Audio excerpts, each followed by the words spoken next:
Well, hello, friends from the new studio in the new house. It's not a studio, it's just my office, but my office is my studio. So the background is not chaos. It's just not cutified yet. But I'm trying to model hey, we're all doing the best we can, and we don't have to be perfect to show up to do a good job all the time. So this is what we got. And I also just wanted to update you on my move. We're in. There's almost a dog bed in every room in the house. It's fabulous. And speaking of big decisions, big moves, if you don't know what I'm talking about, I just moved our household a few towns over. So we're still in LA. My husband's working out of town for the better part of a year. So we needed more space, me and my three pups and all of our stuff. So that was a big decision that was made very quickly. I'm still going to put a podcast together about that specific decision. I'm still unpacking. So we're not there yet. But I was talking with some former clients in a monthly call that I host. It's free for any clients who are currently working with me or have worked with me in the past. We all get together and we do a monthly win roundup. So we look back on the past month and look through our calendars and our photos and whatever else helps us remember what happened. And we write down the good stuff. It has been so interesting to experiment with this. Speaking of experiments, the topic of the day. I just started doing this call, I think, I don't know, Q3 or Q4 last year. And it was just nice. It was nice to see people that I hadn't seen in a long time because some of these people aren't currently working with me. And it was great accountability to get my butt to sit down and actually reflect on the past month because I have a terrible memory. So I often get to the end of a year and be like, what happened? I don't know. My negativity bias says mostly bad stuff. Should we move on? Okay. So this has been a great experiment that we've run and we've kept it going all year. So much fun. So I was talking with my folks in the Win Roundup about September decisions and what's working and what I notice. And a lot of people in this Win Roundup were talking about huge decisions, big moves they're making, starting businesses, changing jobs. It was pretty cool. It was a pretty celebratory call. And we were all talking about how the spirit of experimentation has helped us make these big decisions that are not necessarily temporary and okay, I'll just try this for a week and then if I change my mind, I'll just go back. And that got me thinking, you know what we haven't done a podcast episode on, but we talk about a lot experimenting. So I'm going to break down exactly what we mean when we talk about making a decision in the spirit of experimentation, as we do here in the Decision Masters world. Because I think there's a really, really helpful way to think about it. And obviously, as these people who have worked with me are displaying, it works. It works to activate big decisions that move you in intentional directions. And I think there's also an unhelpful way to think about it that actually can reinforce limiting behaviors and mindsets. So let's break down the difference, shall we? So, the whole point, the entire purpose of adopting this mindset of experimentation, this spirit of experimentation, the whole reason we're bothering to do this is so that we do not get attached. Freedom from unattachment is something we also talk about a lot in our coaching. The more attached you are to things needing to happen in exactly the way that you want them to happen, the more limited you are because of the nature of human life. We can't guarantee that much. If I pick my phone up and I let go of it, I can guarantee it'll fall. But that's not going to double my income or move me across town or get me out of my comfort zone into big, scary, vulnerable places where amazing transformative growth can happen, right?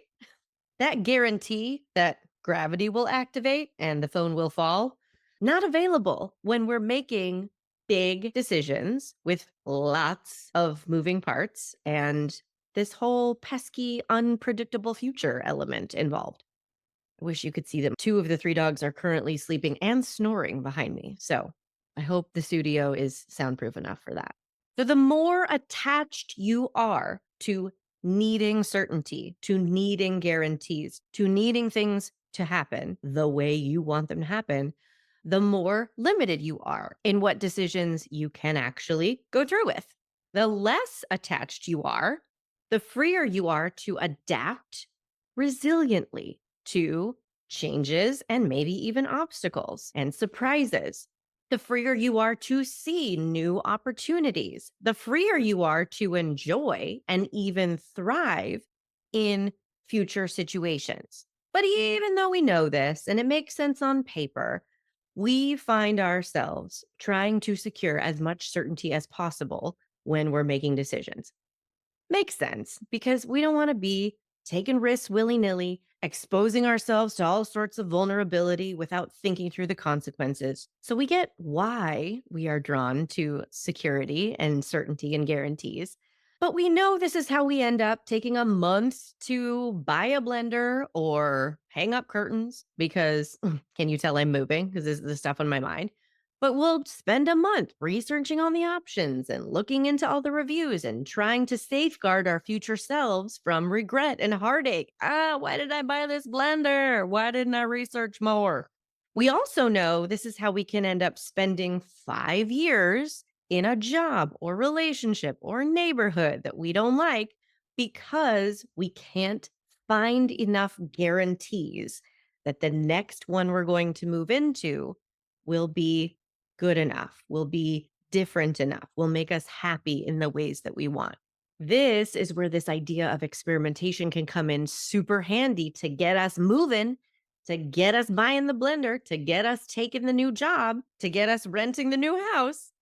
But how do you experiment with decisions that feel so important or expensive that you just can't quit or reverse? This is how. Let's first clarify the two different kinds of experiments we're talking about here with decision making, because there is the kind of decision you can make as a temporary tryout, dry run experiment. If we were working together, this might come up in the form of you making the decision to commit to, all right, I'm going to reserve 5 minutes for myself every morning. I'm going to go into this room and I'm going to do these things and I'm going to run it as an experiment. I'm just going to do it for 10 days. I'm going to see, how does it feel? Is it easy? What makes it hard? What do I notice? Short term, temporary experiment. Or give this communication system with your partner or somebody at work, give this new system a try for a month, and make the decision to commit to this new system. And then after a month is up, we'll see, do we want to continue it? Is it working? Do we need to try something else? Do we need to run another experiment? It doesn't have to just be short term, though, this kind of temporary try out experiment decision. I just signed a year lease on this new house, but I made that decision in the spirit of experimentation. Frankly, I don't know what's gonna be like working here. You guys, I moved into my hometown where I never thought I would live again. It was not the goal. It wasn't a goal to avoid it. It just wasn't, the goal of looking for a new place. But it's a small town. Everybody knows everybody's business. I live in a house now that has a reputation for things. Well, oh man, now I have to clarify or you're gonna make up wild stories in your mind. No, there was this addition built onto the house. I'm gonna go on a tangent here, but it's fun. There's an addition built onto the house, and for some reason, there's this weird like attic closet space. And the way that these people who built it decided to maximize the space was to put in one of those machines like at a dry cleaners where you turn the knob and the whole thing cranks around. And every person I've told this to says, oh, like Cher and Clueless. If you know, you know. And yes, like Cher and Clueless, but actually more like an actual dry cleaning machine. It's not like a machine that was meant for modern living and fancy closets. It's literally a machine from a dry cleaners. It's so loud. It's huge. It's so weird. But I don't know. I'm gonna use it, I guess. It kind of weirded me out at first. We opened the door and we were like, where are we? But I don't know. We'll see. It's funky. There's some funky things about this house. So, anyway, back to the story of the experiment. I don't know if it's going to be too small towny. I don't know how it's going to be with the dogs in the house. We have a front yard, but we don't have a backyard. We'll see. We'll see. So, my point was originally, you can make a decision in the spirit of an experiment. It doesn't have to be a 10-day or 30-day experiment. This is a year-long experiment, and Kenny's not going to be here for most of that time. We don't know how it's going to be with two of us living here. So when I made the decision to commit to the year lease, I also did it kind of knowing, all right, well, we might move again in a year or two. And I decided I was fine with that. Another great example is a client of mine just took a job as an experiment. What? Not possible. How does one do this? Well, kind of like me, he wanted to get out of his current situation. Mine was a living situation, his was a job. And what he decided was it was more important to make a move than wait for something perfect eventually down the line.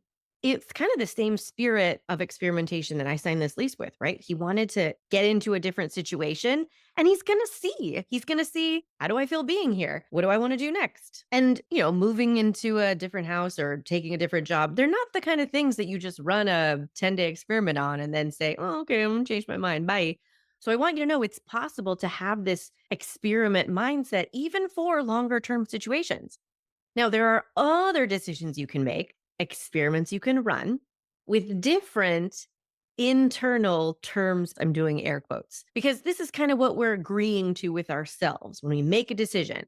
What are the terms and conditions that you're agreeing to? Which, by the way, you're allowed to update. You're allowed to change your mind. I'm allowed to say a year from now, oh my gosh, I'm definitely not moving again. I'm too tired from the first move. Not going to do it. That's fine. When we're talking about the terms and conditions of your initial decision, sometimes you make a decision and you're not going to go back on it. The example from my personal life on this is Conrad, the puppy. We got a third dog and a puppy, like an 8-week, 9-week old puppy. And it was an experiment, but it was not one we were going to run on a temporary 1 month, 1 year basis and then see if we wanted to change our minds about. We were committed for the long haul. So, what this spirit of experimentation allowed us to do was free ourselves from attachment to assumptions, expectations, essentially unconscious terms and conditions about how things would go with a third dog and a puppy. Knowing we were getting into something that we were committed to, but we're experimenting with helped us detach from a lot of stuff that would have bred frustration and disappointment, regret, self judgment, judgment of the other person involved in the decision, because we knew and decided it was an experiment. We were not entering a situation where we assumed we should know everything that was going to happen. And we were not entering a situation where we assumed we should be able to control everything that was going to happen. Remember, the goal of an experiment is not to be able to half commit to something and avoid every possible outcome that you would dislike so that you can bail at any moment. That's not actually the goal of an experiment. I think that's the misunderstanding that can happen when we talk about making decisions as experiments. You can hear experiment and think, oh, well, you can just half make that decision. You can go half in and you can basically jump ship whenever you want to. But that's not what makes a good experiment. A good experiment is one that produces useful data. You want to be able to go all in on your decision to buy the blender, get the dog, change jobs. Because what do you want? You want the blender and the dog and the job. That's what you want. You don't want the next year of your life to be spent researching all of the options for those things. So when you make it an experiment, you are signing up to pay attention to the data you get. What we've been doing with the dog, what I'm going to do with the house, what my client's going to do with his job is constantly gather and assess and integrate the data we get from this experiment. What's working? What are we learning? What do we don't like? What new circumstances do we have to pay attention to? And integrating that data means How is this going to impact my decisions going forward? Whatever decision you're considering next, big, small, temporary, permanent, or you might not know, I want you to see what happens when you adopt this mindset of experimenting, when you try on the spirit of experimentation in conjunction with your full commitment to go all in on whatever the decision is, whether it's for 10 days or 1 year or a decade. Put yourself in the seat of empowered experimenter and see how resilient you feel. See how much freer you feel not being attached to needing to control and predict everything that's going to happen. I promise if this is an appealing but scary idea to you, you are not alone. We talk about experimenting all the time in my coaching, and I can tell you so many stories about the people I've worked with who have really found this freedom we're talking about from not needing the guarantees. And their lives don't explode. They don't throw their careers down the toilet. Nothing catches on fire. It's very liberating. And I get that it's scary to begin with. So if you want to become a masterful decision maker and a master experimenter, it is time for us to work together, my friend. Go to kirstenparker.com/schedule, book your free consult, and we'll talk about what makes the most sense. We can work together one-on-one, in a small group, short term, longer term. You don't have to know what option is going to be best for you. You just have to be open to a conversation about what you want and be willing to believe that it's possible. And we can team up and get you there. So that's going to be so much fun. I hope you go forth and experiment. And I hope you have a beautiful week, and I'll see you next time. Hey, want to find out your decision style? Obviously, go take the decision style quiz. It's in the show notes and at kirstenparker.com/quiz. We all have our style when it comes to making decisions, but do you know how to use your default way of thinking to your advantage? Or do you mainly get stuck in the most annoying parts of overthinking and people pleasing? The decision style quiz has your answers, my friend. Take it right now at kirstenparker.com/quiz.